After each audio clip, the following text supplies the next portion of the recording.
With the month of October almost in the rearview mirror, I want to look ahead to November, and obviously in the beginning of every month, people get excited as to what could possibly be the PlayStation Plus offerings for every given month. Now that the PlayStation Plus freebies have been rather good, I would say. The last few months have been pretty good with the PlayStation Vita and PlayStation 3 games no longer being offered.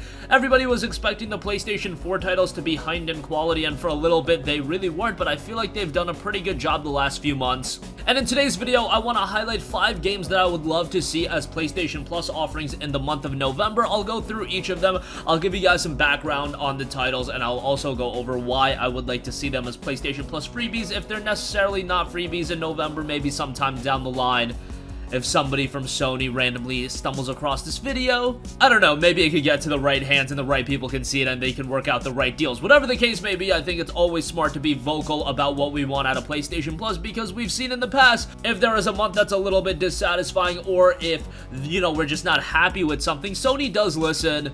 That's how crossplay became a thing. That's how we got like the Detroit Become Human Collector's Edition in July, all of that stuff. And before we get into everything, I just want to remind you guys to make sure you hit that subscribe button and hit the bell notification icon so you are always notified of uploads. And that definitely helps out the channel too, so we always appreciate that. So without further ado, let's get right into it, and I want to start off with a game that parlays really well with a release in November, and that is Shenmue 1 and 2 Collection. Of course, in November, we're going to see the release of Shenmue 3. We've seen Sega and Sony work together before with PlayStation Plus offerings. Of course, Yakuza 0 was offered as a PS Plus freebie not too long ago, and I would love to see Shenmue 1 and 2 offered as Plus freebies in the month of November. Now, I don't necessarily think that this is going to be something that Sega really wants to do, just because Shenmue 3 isn't even a game being published by them, so who knows if they could really come together. But for Sony, I think it is pretty advantageous for them to try to work out a deal to get Shenmue 1 and 2 offered as Plus freebies, because essentially Shenmue 3 is a PlayStation 4 exclusive. Yes, it's seeing a release on PC, but it is an Epic Games Store exclusive, so even in that sense, on PC, that's not the optimal way. I think the majority of PC gamers want to pick that game up. On PlayStation 4, it's just a traditional PlayStation 4 purchase. However, to get people excited for Shenmue 3, you have to be up to date on the background and the lore of Shenmue and the story of Shenmue 1 and 2. You can't just jump into Shenmue 3 without knowing the context and the story, especially because Shenmue is so narrative driven. Now, I'm sure Shenmue 3 is going to have a recap video or whatever, and it'll get you up to speed with the story of Shenmue. However, the ideal way to go through a narrative driven video game franchise is, of course, to play through the other games. Shenmue 1 and 2 were, of course, ported to the PlayStation 4 in the form of the Shenmue Collection, and while I won't say it's the best collection in the world and Shenmue is redone for a modern audience with these two titles, they still have their dated elements, a big emphasis on QTE, which isn't the best thing in the world, and a lot of the elements of Shenmue don't hold up as well. However,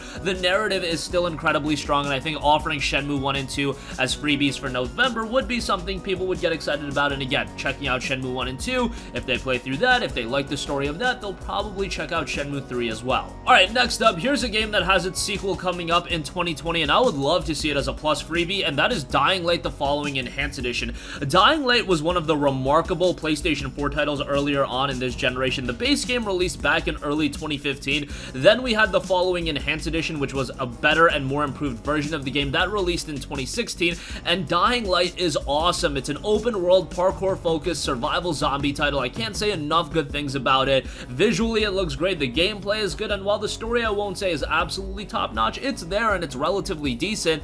And Dying Light 2 does look like it's improving upon every element in the first game, and it does look to be leaps and bounds better than the first title. However, there's still a lot of reason to play through the first game, and if they play the first game and they like it, probably would get them excited for Dying Light 2, and I still think Dying Light 1 holds up really well. The Following makes it even better. And to have it as a Plus freebie would be really good from a value sense as well, because The Following Enhanced Edition still goes for what? I want to say like $15, $16, which is a relatively high price point, and to get that with PlayStation Plus, a subscription to that can run you back $3 and change a month, especially with Black Friday on the horizon. I'm sure PS Plus is going to be down to $30 or $40, and it could be a great time to pick that up then. And if you assess it from a value standpoint, Dying Light the Following Enhanced Edition would be a great offering in that sense. Next up, here's another title I would love to see, Hellblade Senua Sacrifice. This is a game that when it came out back in early 2017, I believe, a lot of people were talking about it, and it was a remarkable game. I cannot say enough good things about Hellblade Senua Sacrifice. It was, of course, done by Ninja Theory, and Ninja Theory, a pretty notable studio, although they're not going to be a notable studio in the near future in regards to PlayStation, because they have been acquired by Microsoft, and their next game and their future outings are going to be Xbox exclusives, and I'm sure released on PC as well. So that's a little bit of a bummer, and Hellblade being a self-published Ninja Theory title, I don't know how easy it would be to work out an agreement to get Hellblade Senua Sacrifice as a plus freebie. Nonetheless, it is a game that was available as an Xbox Game Pass title, so I'm sure they're okay with agreements like this to offer their games as a part of a subscription service, also a part of Humble Monthly. And Microsoft usually has been open to the idea of letting their developers and publisher work with outside companies. They've been relatively open to that as far as trying to get Halo MCC on PS4. There were reports going around about that, so maybe it could happen, maybe it can, whatever the case may be. I know for one, I would love to see Hellblade Senua Sacrifice as a plus title, because especially at this point, not too many people are talking about it, but 2 years ago, it was the talk of the town, and it was received very, very well. From a critical reception on Metacritic, it's got an 81, and from a consumer reception, it was received really well. It is relatively short, so offering a game like this as a plus title, as a freebie that's not requiring, you know, a $10, $15 investment, even on sale, Hellblade still goes for a relatively high price point. So as a plus offering, I think it could work out really well. Next up, I also want to mention a game that went a little bit under the radar, and that is Moonlighter. Moonlighter was done by Digital Sun and published by 11-Bit Studios, the same guys that did This War of Mine and Frostpunk, although they just acted as the publishers in this sense. Moonlighter was a terrific RPG indie title, and it's a really interesting game. It has you manage a shop during the day and go exploring at night. Shopkeeping involves managing goods and receiving money, which the player can invest to upgrade the town they live in, and add services like a potion maker and a blacksmith. These town upgrades allow the player to craft weapons, armor, and health potions, hire a part-time worker to sell things during the day, as well as upgrade the character's equipment. At night, that's where things get interesting. The player can explore dungeons and confront hordes of enemies which drop loot upon defeat. Loot can also be found in chests once the player clears a room. The game is divided by 4 different dungeons: the Golem, Jungle, Desert, and Tech dungeons. Received relatively mixed receptions initially, however, it did turn out to be quite good, and I think people that ended up playing the game also really enjoyed it. It has an 81 on Metacritic, which is definitely respectable. I really enjoyed Moonlighter. I thought the visuals were excellent. I thought the presentation was great, and again, it's a game that at this point so many people have forgotten about, but if you go back and play it now as a plus freebie, I think it would be a great title to try out. And lastly, I do want to mention a game that initially had such a poor reception, and even leading up to its release, but in recent months and over the last year or so, it has become a really great game, and that is Star Wars Battlefront 2. Now, this is another one I'm a little bit skeptical on how likely it is to be a plus title, just on the basis that it is offered with an EA Access subscription, and I don't know if they want to necessarily compete with themselves, but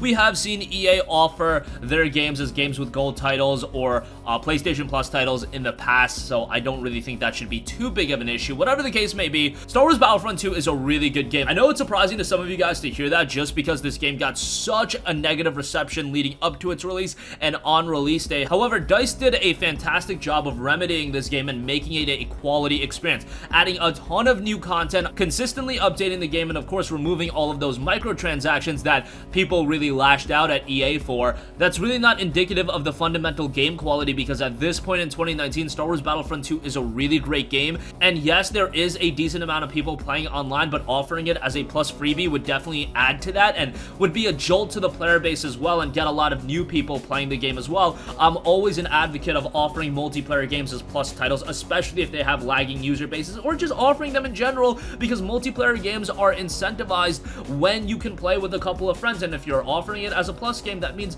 the majority of your friends are going to have the title. If they're playing online games, they're going to just inherently have the game from the basis of having a plus subscription. So offering Battlefront 2, I think it would be a win in all regards. It's a game that I do believe deserves a second win, and I know everybody hates EA, but Star Wars Battlefront 2 is a game that I would like to see be given another chance. And that's going to conclude this video. Again, I think I gave pretty solid reasoning across the board with these 5 titles, but definitely let us know which games would you like to see be plus titles, and always keep your expectations reasonable. I know you guys would love to see Days Gone, Spider-Man, and all these these other games that just came out as PlayStation Plus freebies, but keep your expectations in line. Remember that, you know, if you're smart about it, you're paying $3 and change a month for PlayStation Plus. You're not going to be getting newly released $40, $50, $60 games. It's just not going to happen. However, these older titles that do parlay into future releases and games that have a lagging multiplayer user base online, I think those could be received very well as Plus titles and just offer a lot for the games themselves. That's going to conclude this video. Sound off with all of your thoughts in the comment section down below. Thank you for watching and goodbye.